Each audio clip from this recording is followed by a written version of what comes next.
Legend Saravana ஸ்டோர்ஸின் Akshaya Tritiya offer சவரனுக்கு 1000 ரூபாய் தள்ளுபடி மே 12 வரை. 3 கட்ட தேர்தல்களிலும் சுமார் 50% மேற்பட்ட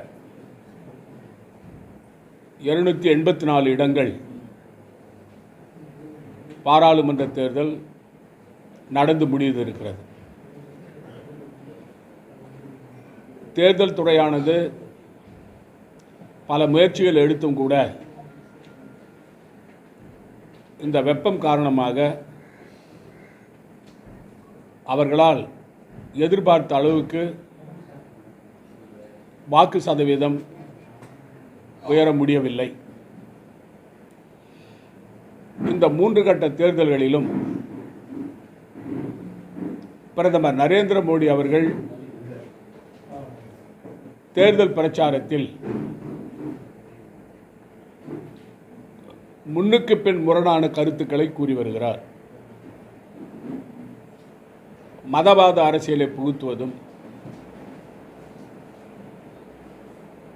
எதிர்க்கட்சிகளை வசைபாடுவதும், காங்கிரஸ் கட்சியை அளவுக்கு மீறி ஒரு பிரதமர் என்ற ஸ்தானத்திலிருந்து இறங்கி வந்து தரந்தாழ்ந்து பேசுவதும்,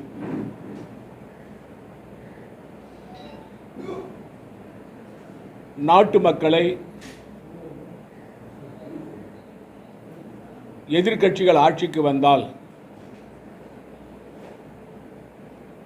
இந்துக்களுக்கு கொடுக்கின்ற திட்டங்களை எல்லாம் இஸ்லாமியருக்கு வாரி கொடுத்து விடுவார்கள் என்று பொய் பிரச்சாரம் செய்வதும், அது மட்டுமல்லாமல் இந்தியா கூட்டணிக்கு வாக்களித்தால் தாலியை கூட பறித்து முஸ்லிம்களுக்கு கொடுத்து வருவார்கள் என்றும் மிக தவறான பிரச்சாரத்தை செய்து வருகிறார். இதிலிருந்து பிரதமர் மோடி அவர்கள் நிலை தடுமாறி இந்த தேர்தலில் மக்கள் மத்தியில் 10 ஆண்டு கால ஆட்சியில் அவர் என்ன சாதனை செய்தார் என்று அந்த பட்டியலை போட்டு சொல்லாமல் குழம்பி போய் பேசிக் கொண்டிருக்கிறார். பிரதமர் அவர்கள் குழம்பி இருப்பதற்கு மிகப்பெரிய உதாரணம், இந்த தேர்தல் பிரச்சார சமயத்தில் அதானியை பற்றியும் அம்பானியை பற்றியும்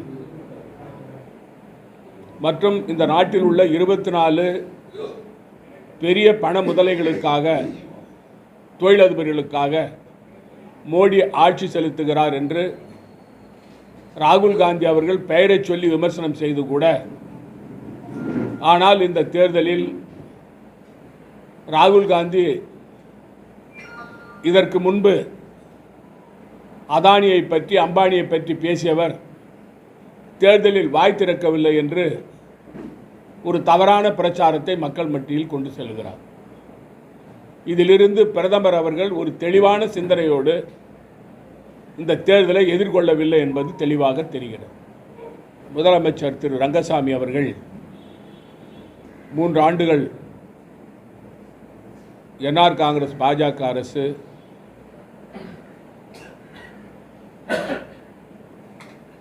முடித்து இப்பொழுது 4வது ஆண்டை தாண்டி கொண்டிருக்கிறது.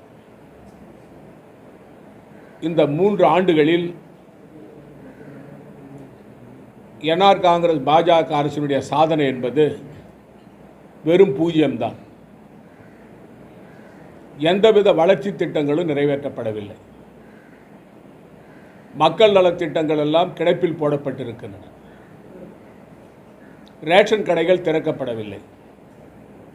பொதுமக்களே தெருவில் இறங்கி முதலமைச்சரை கேள்வி கேட்கிறார்கள், ஏன் ரேஷன் கடைகளை திறக்கவில்லை என்று. அது மட்டுமல்ல, முதலமைச்சர் இந்த பாராளுமன்ற தேர்தலில் கூட தன்னுடைய அரசின் சாதனைகளை ஒன்றை கூட பேசவில்லை. ஒரே ஒரு சாதனையை பற்றி போகும் இடமெல்லாம் பேசி வந்தார்.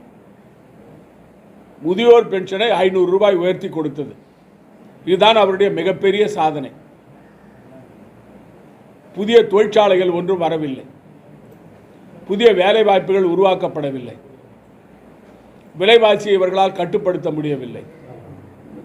சட்டம் ஒழுங்கு சீர்குலைந்து இருக்கிறது.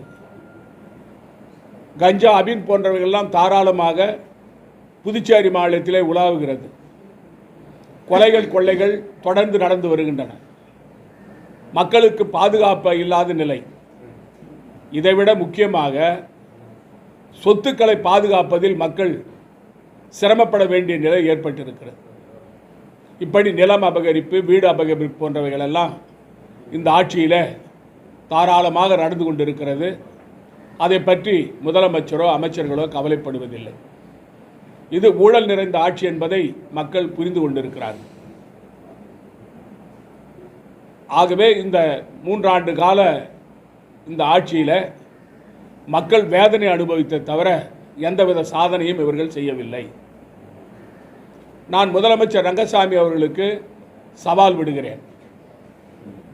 நீங்கள் உங்களுடைய சாதனையை பட்டியலிட்டு கூற முடியுமா? ஸ்மார்ட் சிட்டி திட்டம் கிடப்பில் இருக்கிறது. அது மட்டுமல்லாமல் இவர்கள் கொடுத்த வாக்குறுதிகள், மாநில அந்தஸ்திலிருந்து, கடன் தள்ளுபடியிலிருந்து, நிதி கமிஷனில் புதுச்சேரி மாநிலத்தை சேர்ப்பதிலிருந்து அனைத்தும் நிறைவேற்றப்படவில்லை. நிதி பெறுகிறோம் என்று சொன்னார்கள், கடனாக வாங்கியிருக்கிறார்கள். ஆகவே இந்த ஆட்சி ஒரு செயல்படாத ஆட்சி என்பதை திரு ரங்கசாமி அவர்கள் நிரூபித்திருக்கிறார்.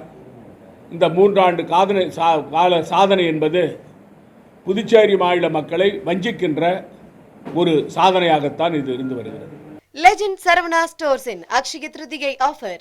சவரனுக்கு 1000 ரூபாய் தள்ளுபடி மே 12 வரை.